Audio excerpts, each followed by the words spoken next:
hell, the joys of mechanics. This is like a Where's Wally episode. We've lost a nut. Can you see where he is? Something a little bit different for today's episode. If you follow the series, you'll know over the past few weeks we've been up in Scotland meandering around and doing a thing in winter conditions, and in all honesty, the crib and the car has struggled a little bit. So in today's episode, I figured I'd take the time and effort to make it a winter car camper with a number of little things, including diesel heaters, new cables for power setup so I can go on longer distances, and others. But it starts with tyres, because basically there's no way I can drive in winter conditions with the tyres I've got. They're summer tyres, they're slicks, and they've got absolutely no grip. So I've been shopping around and I found myself 4 okay looking Dynamo winter tyres. They came in at a total of about £76 each, all in, with fitting, balancing and tracking. So here we are now, driving down to the National Tyre service station to get them fitted. Could have cost me less than that if I'm honest, but they do a weird thing where they're going to dispose of my tyres because they're putting new tyres on, and they charge me £3 a pop to dispose of those tyres. These are my summer tyres, mate. I want to keep these. I don't want to dispose of them. I could use these winter tyres for about 6 to 8 weeks maximum, and then I want these ones back on. Right, and here we are, the National Tyres and Auto Care Breakdown Service. Or winter tyre fitters for me. I hope he uses the clutch properly. He's moaning that my locking nut isn't a good locking nut and he might not be able to use it. I will say, this place is actually part of Halfords.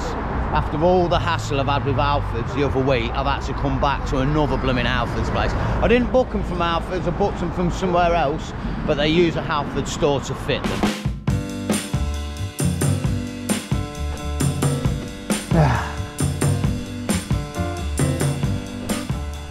Well, 2 hours later and we're halfway there. I went to see my mates and we've managed to remove 2 nuts. One from there and one from there, but we can't remove the back 2. The tool doesn't fit, it just keeps slipping.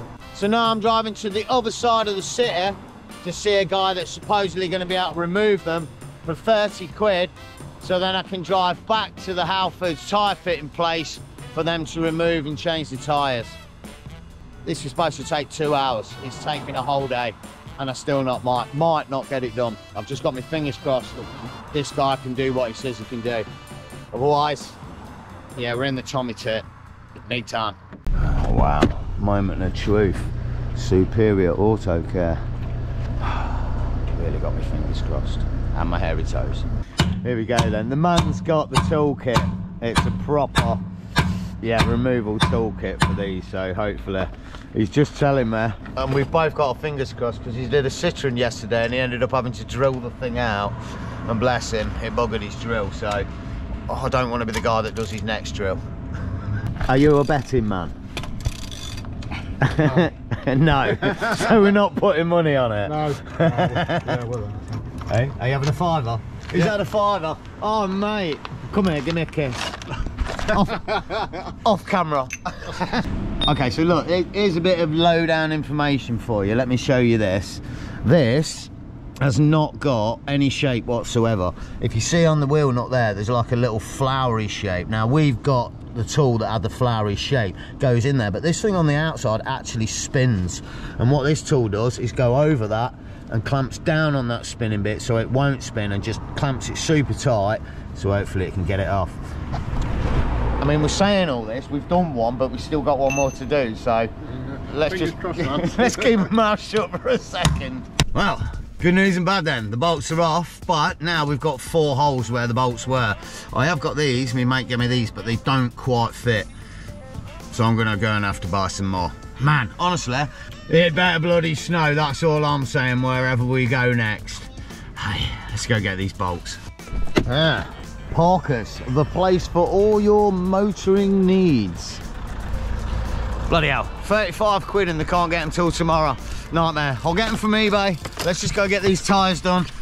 This day should not be happening.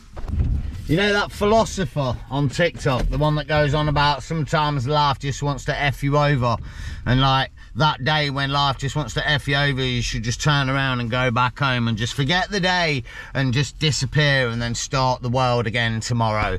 Yeah, that's today in a nutshell. Well, let's try this again. I've not got my hopes up. I've got to be honest, I think he's not going to fit them because I've got 4 bolts missing. Let's see what they say.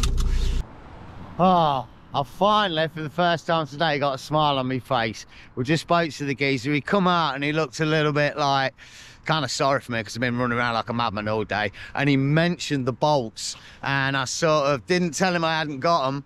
And he said, oh, don't worry about the bolts. You can get a set on Amazon cheap within a couple of days, or eBay or something.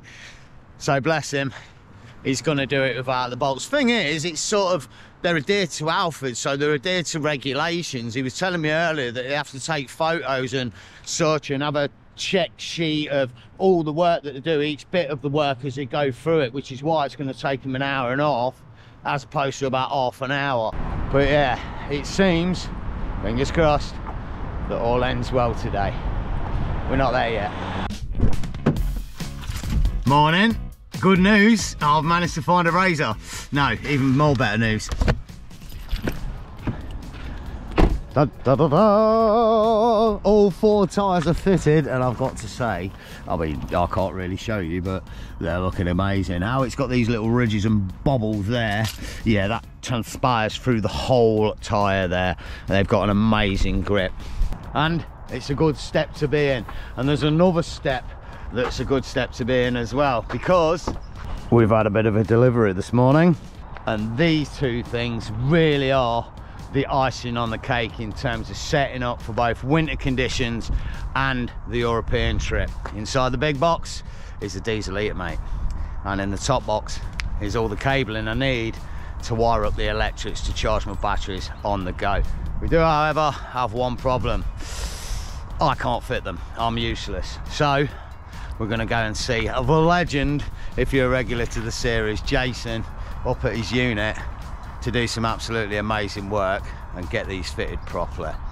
Well, the yin and yang of life kicks in again, doesn't it? We're at the unit, fantastic. Only problem is, well, it's not very tall, is it? Yeah, my car's a bit too tall, so I'm gonna have to take the roof tent off. The worst of it is, and I'll show you later on in the video, I'm actually gonna be taking it off tomorrow anyway to swap it out, but yeah, we might have to do it a little bit earlier than we thought. We'll put it back later, it'll be all right.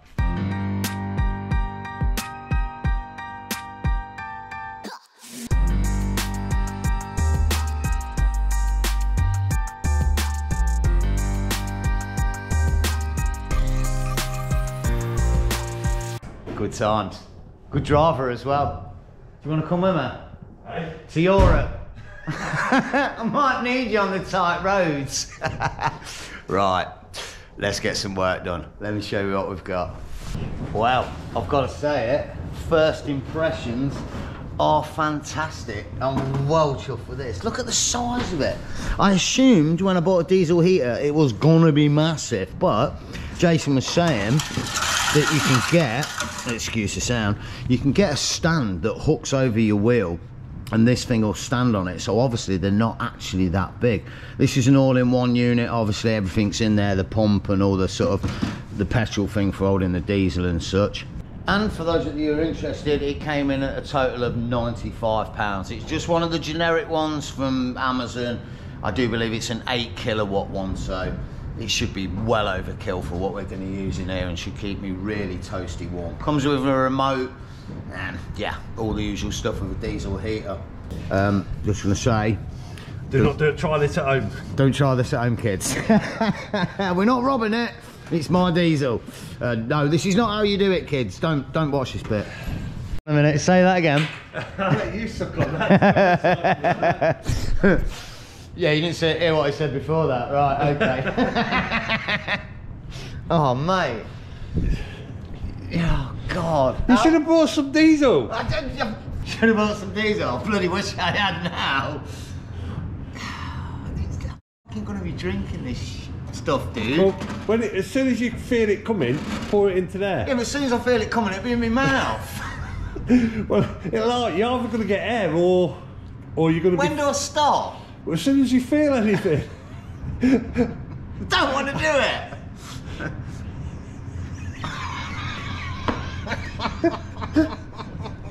Do you have a pump or something?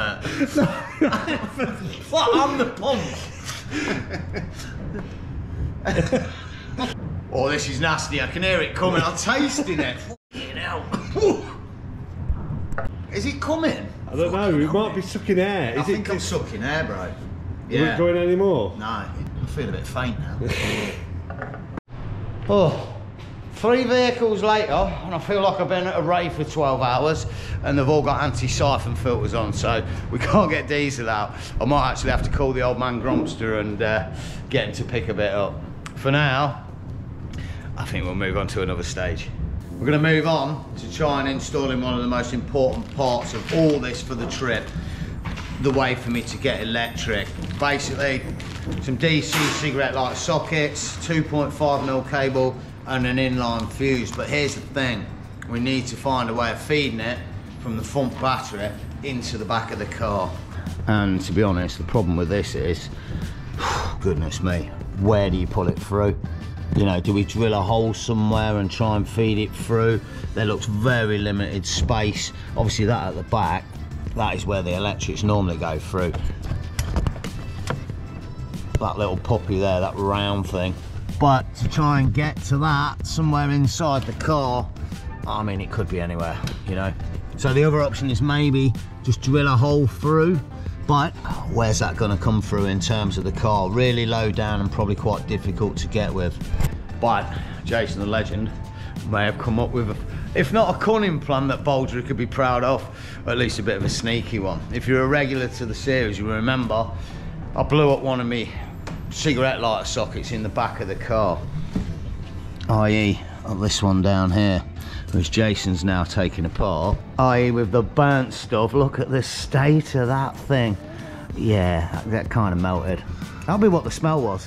But we might be able to replace that with a 15 amp socket and use it for what we need. The power unit I've got uses 10 amps to charge, so it's on borderline of a cigarette lighter. Jason's telling me standard cigarette lighters will take about 10 amps and they will go up to 15, but you're pushing it borderline, and that's when you're going to be burning them out, which is exactly what I did with that. The power unit ran at 10 amps, the socket was good for 10 amps, and it burnt it out. So we replace it with a 15 amp one, and we keep our fingers crossed while we drive thousands of miles over Europe. It'll work. Jason's doing it. He's giggling. It's not filling me with confidence. I should say as well, I didn't think this would be possible, which is why we purchased all the other bits, because I was under the assumption that the cabling behind all the panels was burnt out, which is the other reason I haven't had it done already. I assumed I needed an auto electrician, but obviously Jason's got the skills, and it's looking like it might be a matter of just swapping the socket out and maybe putting an inline fuse in there. So fingers crossed. This could be a real simple fix to a really important thing. So, moment of truth then, we've rewired in, or rather Jason's rewired in a 12-volt socket. We had hunted around and tried to find the fuse, thinking it might be the fuse that's blown, but after me personally spending half an hour looking for the fuse, yeah, it looks like it's okay. We just need to test it. Everything's plugged in, and this really is a moment of truth. Like, if this doesn't work, I've got nowhere going Europe in terms of electric. But the good news is, it's charging. This is a real game changer. And really, I've got to be realistic, that right there, that's a van build electrics right there in one box, mate.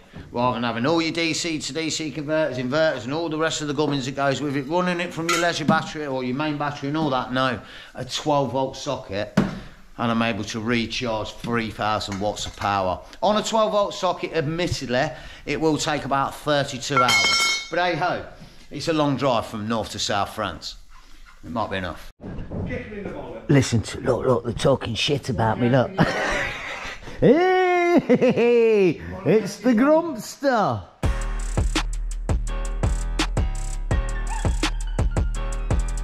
Why don't you answer your phone? Why don't I answer my phone? Yeah. I think I must have you on block. I'm surprised. Oh, good news. The Grumpster's here.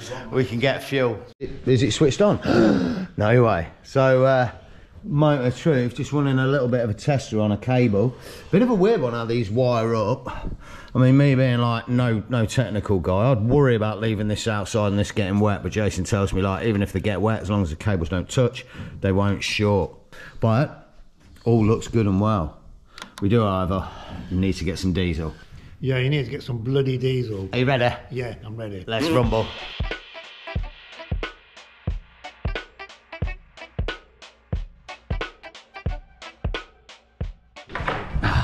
Mate, we've been gone 5 minutes. We just got back and we're nearly finished, mate. Check it out. They're going to give me a demonstration.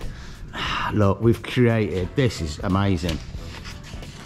So, it's technical. I need bloody showing, you know what I'm like. That is genius. And that is your answer for your diesel heater, mate. Because we're not installing it in the vehicle, we're having it standing outside. So we're going to feed the pipe in, through the window, through the vent, and into the crib. Mate, this is going to be incredible. If you followed the series, we've froze half to death for years. This is going to be a real game changer. Okay, so we're testing it and we've been having some issues. This keeps blowing, but we had a 10 amp fuse on it and swapped it out for a 15 amp fuse. We don't want to tempt fate. It's gone up to a maximum of 107 while it's heating up and everything's kicking into action, but as the glow plugs do their final bit and the pump kicks in and everything heats up, it should go lower temp. Lower draw. Or a lower draw, yeah. So far, let's just wait. Let's not tempt fate. I didn't want to spoil it, but I'm gonna. It's working. We've got a nice little stand above the wheel. My pipe's gonna come off and feed into here, and probably gonna have it the other way around so the pipe feeds up and I can still get out the car. And then in terms of the electric in the back, we're charging up and we're good to go. That's about everything for today. I've got a few more bits I need to organise. I'm waiting on a few more parcels. But yeah, I think the night's done and we can get ready for tomorrow. Morning. Day 3 of the winter conversion then, and I've got to be honest, this one is going to be super quick for you guys, but it's going to take the whole day for me.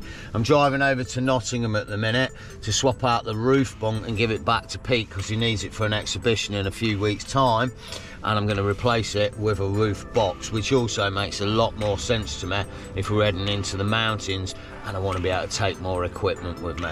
As I say, short one for you and a whole day 3 for me.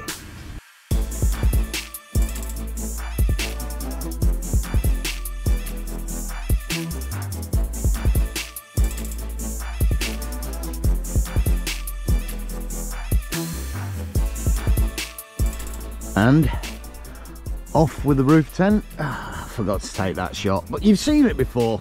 It's gone. And on with the roof box. The fuel roof box. This thing's wicked. It opens from both sides and it just uses like those claw things that you twist and it grabs onto the bars. And already she's loaded up. Got snowboard boots and the diesel heater equipment going on in there, and I'm sure I can get a ton of other stuff. Day 4 of the conversion, and good news, it's Sunday and it started snowing in Scotland. Bad news, it's Sunday and we're in the middle of England, not Scotland, but hey ho, we've got more things to stick in the car. Lug nuts for the wheels, happy days, didn't want to lose them, you know, and glow plugs. If you're a regular to the series, you'll know, wow, my glow plugs are seriously on the way out, so fingers crossed we can get these fitted today, and I've got somebody that's going to help me do it. So yeah, let me go change the shoes because I'm not sure I'll be able to drive in those. Let me go get these things sorted. Oh yeah, and before we get over there, this is why I need to change the glow plugs. When I turn the ignition on, so there's the glow plug light, that should actually disappear within about 2 seconds. I'm not timing it, but I'm hazarding a guess that was about 10 seconds. And really, I could do with letting that go twice. Let's see how well the engine starts. Yeah, not too bad. But we are sat in the Midlands in normal temperatures of about 8 degrees today. When I'm up in Scotland and it's -6, maybe next week, this thing will not start without new glow plugs. it's a worry. I've got to say, I really hope these lug nuts are the right nuts. They were so difficult to order. According to the site they were, or rather are. Yeah, they actually fit. No way, thank goodness for that. Honestly, when you order them, there's so many connotations, like diameter of this, then shape of this, angle of this, and amount of screws, and it's just phenomenal. We're lucky, we got the right ones.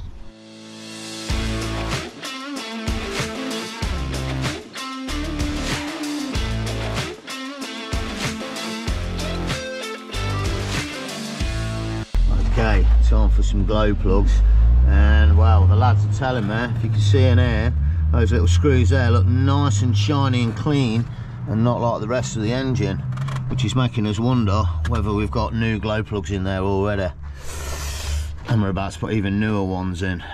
It doesn't bode well. I mean, if the problem with it not starting in the cold is not the glow plugs, yeah, I don't know what it is, and we're running out of time to find out. So these are coming out quite easily.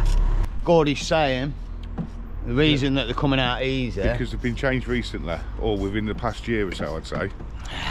Which really doesn't bode well, does it? Because we need them to be old and crappy. Definitely not. Wow. So old and new, and honestly, to my untrained eye, the bloody old one looks better than the new one. What do you reckon, lads? No. New one all the way.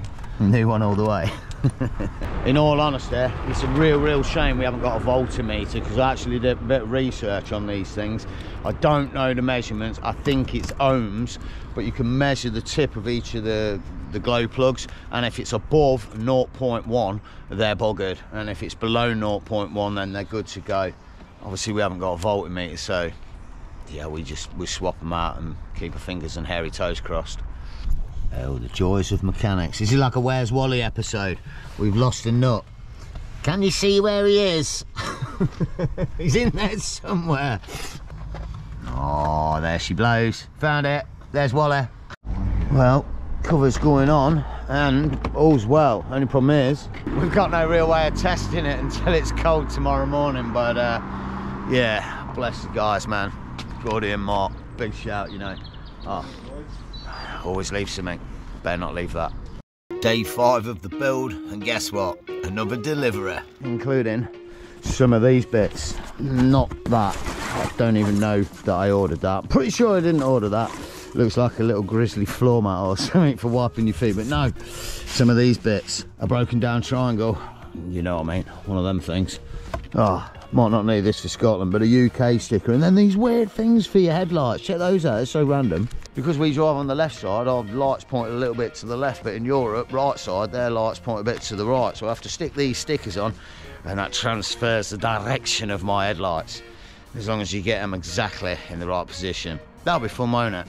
And the final thing, if you follow the series, chains. Yeah, snow chains.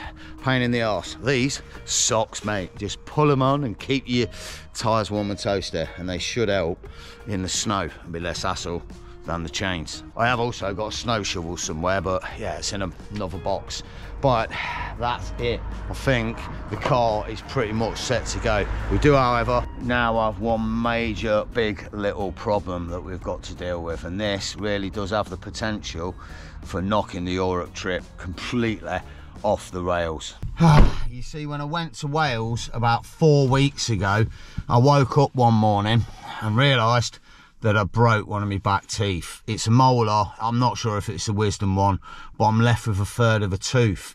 And amazingly, it doesn't hurt, but it has the potential to be insane, crippling agony at any moment. And the last thing I want to do is be stuck in Andorra or France, foreign languages, foreign dentists, and having to get my face ripped apart in a dentist, you know what I mean? So I'll really need to get that dealt with ASAP before we go anywhere. I've already waited 4 weeks for an appointment, and that appointment is tomorrow afternoon. Whatever happens in that dentist tomorrow afternoon depends on everything thereafter. If it can be filled tomorrow, we'll game on, no problem. If I have to come back and get it taken out in a few weeks' time, I don't know what I'm going to do. And worst case scenario, it gets capped, and that could be a few more weeks' time. I really don't know.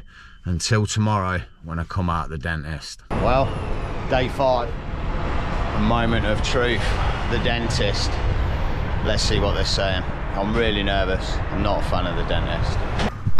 Oh my days, mate. Check the beaming smile on my face and the numbness on the side. She did a filling. She filled it from both sides. I don't know how she did it, but she saved the tooth for now and saved everything that's coming in the future on the channel. This is it. I'm not going to go into any major details now. Suffice to say, I've got one more trip, and in 16 days time we're heading to Europe, mate. And as I start loading the snowboard up and other bits into the crib for said penultimate trip, I think this is probably going to be the best point to end this episode. I appreciate it's been a bit of an unusual one, but I really wanted to show you what it's taking for me to get set up to not only go back to Scotland on the next trip for some snow that's dumping now, but also Europe in a few weeks' time. I've still got a few bits of paperwork, insurances and little niggly bits to organise, but for the most part, we're ready to go. Is all we need to do now is go and test it before we go to Europe. As always, I really hope you enjoyed this one. If you did, all the good stuff, hit the like button, subscribe to keep up with the series, and definitely hit me in the comments. And as always, you know, take it easy. Enjoy the camp, whoa! And stay stealthy. She's gone. She don't love me, man.